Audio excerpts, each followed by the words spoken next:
Hi, this is Asa Tripathi from Efficient Manufacturing Magazine, and we are here live at TV India 2025. We have with us Mr. Nikhil. Now, very much welcome into a very wonderful interview, and let's start with the questions. Thank you for having me, Asta. Please go ahead.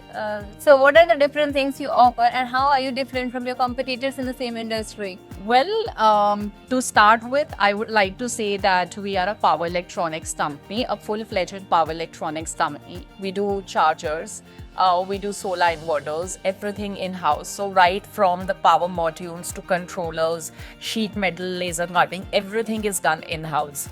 And the idea to do this was because CPOs in India, they were facing a lot of problems. And we, since we all come from power electronics background, so we understood the gap in the market. And after identifying that, we wanted to bridge the gap.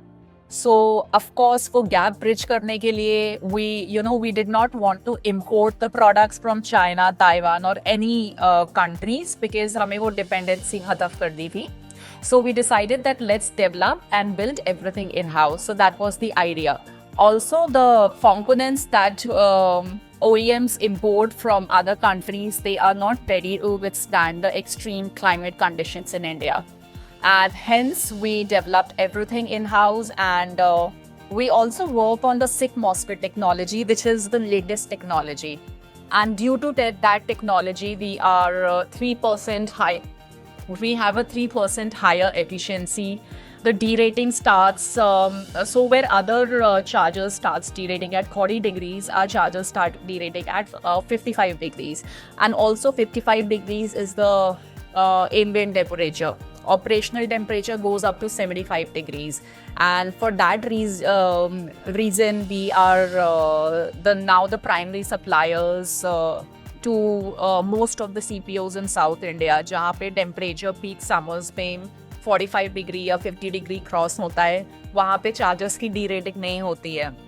And due to that, initially वो बहुत major revenue loss था CPOs के लिए, and we just kind of identified all these gaps and we fixed it in the market. So we can say your company aligns with the Make in India vision of the country. It is 100% an indigenous company, and we are very proud to say that yes, we are a Make in India company. I want to ask, have you ever received a grant from the government because you are manufacturing everything in the country? Have you ever applied for that? Honestly, Asta, as of now, no. We are still waiting for that. Let's see how it goes. But yeah. Okay, that's wonderful. What do you think is the man and machine ratio in your company? How much work is being done by mans and how much of them are being done? Okay, so our company is so we are big in R&D. Like I said, that we are a fully-fledged power electronics company. Hamara SMT line hai, and we have a distribution line, and of course our R&D is huge. Then our product development is huge, and so in our industry, in our business, it is not something that we launch today, and we just develop and we launch. For us, it took an extensive 4 years of R&D before we officially launch. So every new product that we develop or we launch, there is at least 6 to 8 months or maybe more than that for the testing. Okay, that's wonderful. It was really amazing talking to you. Thank you, Same. Thank you, as a safe here.